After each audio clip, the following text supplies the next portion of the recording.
How do they do it? Why do they do it? Riding and crashing and riding and winning and always faster and faster and faster. Well, welcome back everybody to With Antone MotoGP 2025.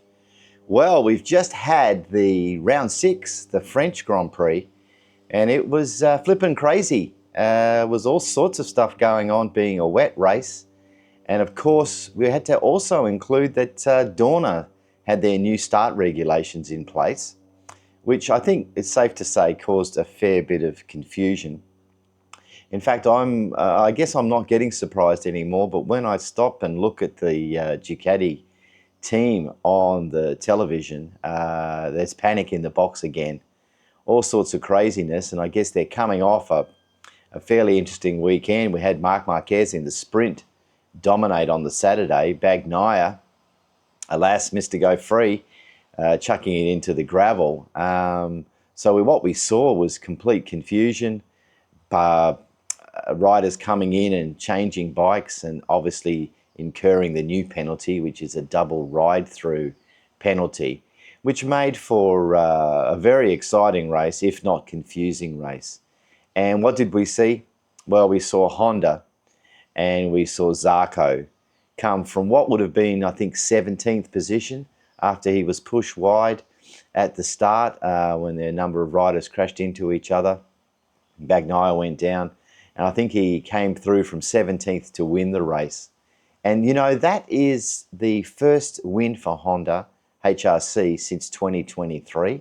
I think we famously remember that Rins at the Austin round dominated that race. That was before his injury in 23, and he won the race. But, you know, you look at some of the stats that are brought forward from this race, and 1954, which is 71 years since a French rider won the French Grand Prix. So that is absolutely amazing. We'll talk a little bit more about Zarco's performance in a moment.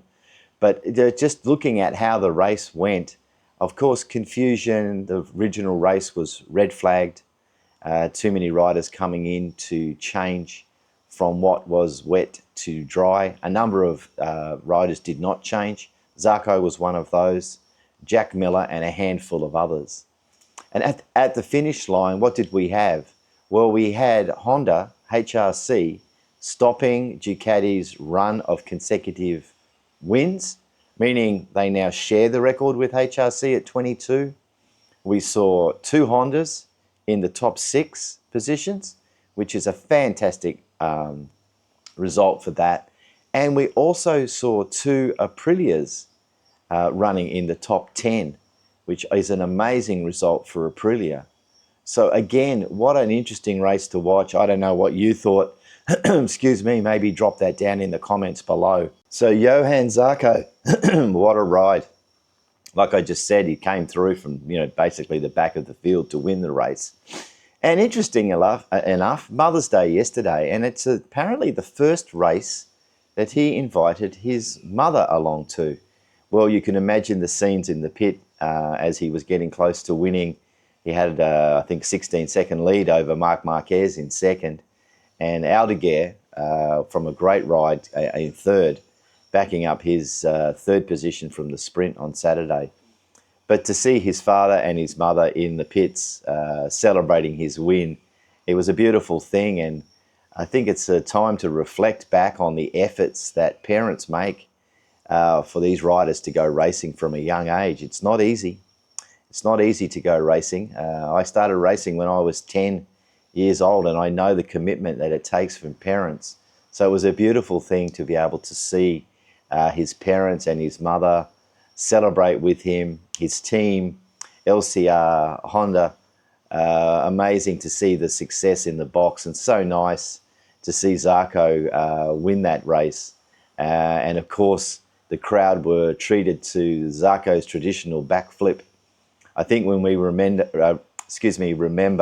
his Moto2 days, of course he's a 2-time Moto2 champion, celebrating the wins with the backflip.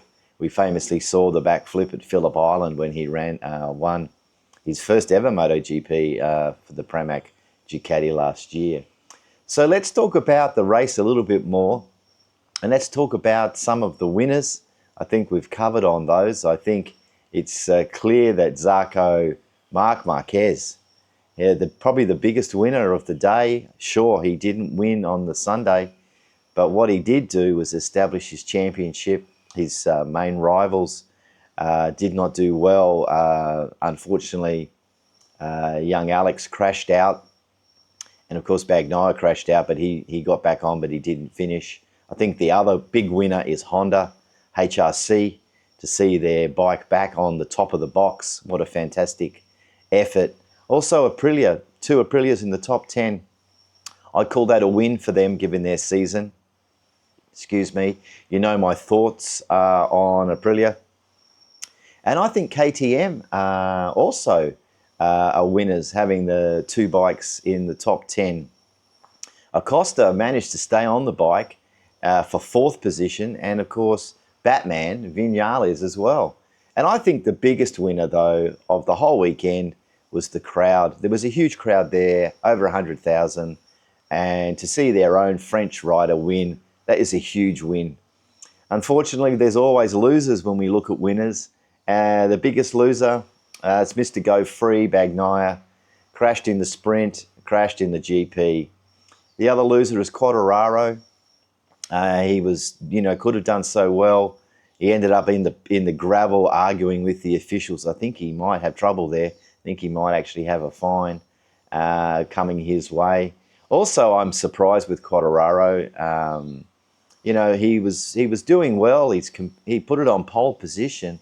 And yet I read in the media the Yamaha's too slow, it needs this, it needs aero, it needs downforce, it needs grip.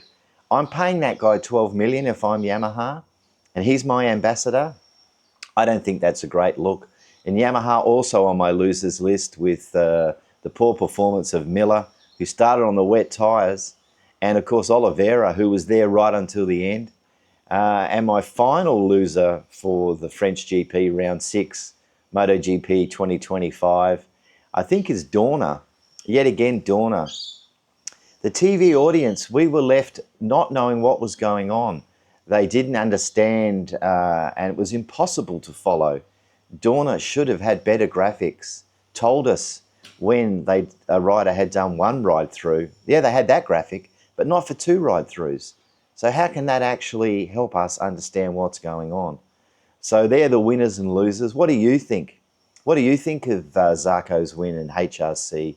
And what do you think of the failures of some of those riders and the panic that's happening in a Ducati pit box?